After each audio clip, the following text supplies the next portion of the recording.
స్తోత్రమేసయ ప్రియమైన దేవుని బిడ్డలారా, క్రీస్తు నామములో మీ అందరికీ సమాధానము కలుగునుగాక.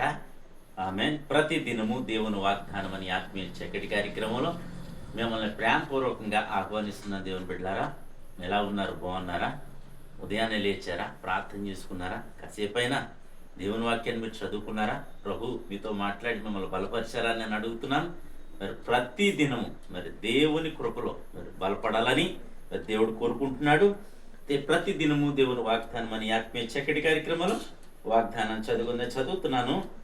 యోహాను రాసిన మొదటి పత్రిక 5వ అధ్యాయము 4వ వచనం.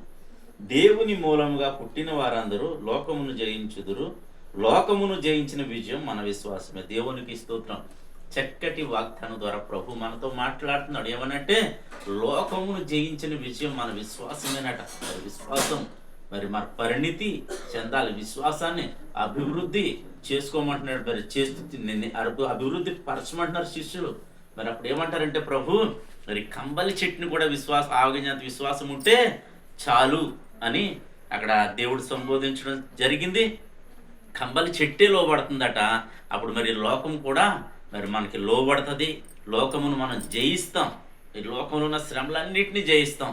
కనుక లోకమును జయించింది మన విశ్వాసమేనట. మరి అట్టి విశ్వాసం కలిగి మనం ఉండాలని దేవుడు కోరుకుంటున్నాడు. మరి బలమైన మరి పునాది రాళ్లాగా, బలమైన స్థిరమైన కట్టడాల్లాగా మనము మరి దేవుని కోసం నిలబడాలి. దేవుల్లో మరి లోకంలో ఉన్నాయన్నీ కూడా జయించాలి అని మీకు తెలియచేస్తూ, శ్రమలో ఇరుకులు ఇబ్బందులు ఎన్నో వస్తూ ఉంటాయి.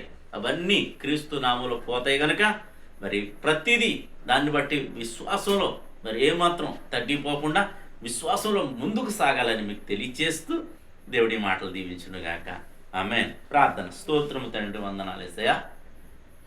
ప్రతి దినము దేవుని వాగ్దానం అని ఆత్మీయ చక్కటి కార్యక్రమంలో తండ్రి మీరు ఇస్తున్న వాగ్దానంకి స్తోత్రాలు. ఎంతమంది ప్రజలు యూట్యూబ్ ద్వారా, షేర్ చాట్ ద్వారా, ఫేస్బుక్ ద్వారా ఈ రోడ్డు మార్గంగా వెళ్తూ చదువుతున్నారో వారందరి జీవితాల్లో నా తండ్రి ఈ వాగ్దానాన్ని నెరవేర్చండి.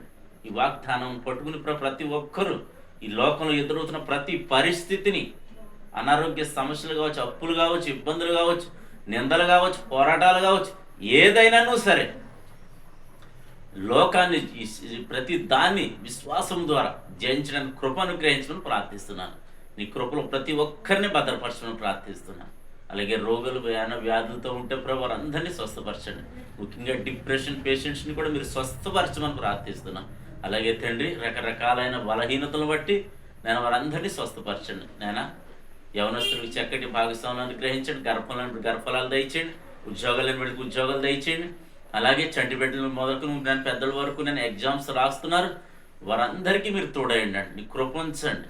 మంచి మార్కులతో పాస్ అవ్వడానికి సహాయం చేసి తల్లిదండ్రులకు చదివించే శక్తిని దయచేయమని, పిల్లలు బాగా చదవడానికి కృపను గ్రహించమని ప్రార్థిస్తూ, నీ బిడ్డలు చేసే వ్యాపారాల్లో, వ్యవసాయాల్లో, పాడి పంటలు సమస్తములో మీరే తోడండి, మహిమ పొందమని.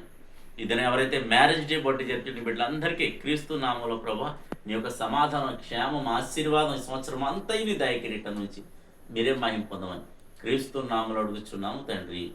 ఆమేన్. నేను నమ్ముతున్నాను ప్రియమైన దేవుని బిడ్డలారా, ప్రభు మనందరినీ బలపరచారని నమ్ముతున్నాను, మీరు బలపరచబడ్డారని నమ్ముతున్నాను. లోకమును జయించిన విజయం మన విశ్వాసం కనుక అట్టి బలమైన విశ్వాసం కలిగి ముందుకు సాగుదుము గాక.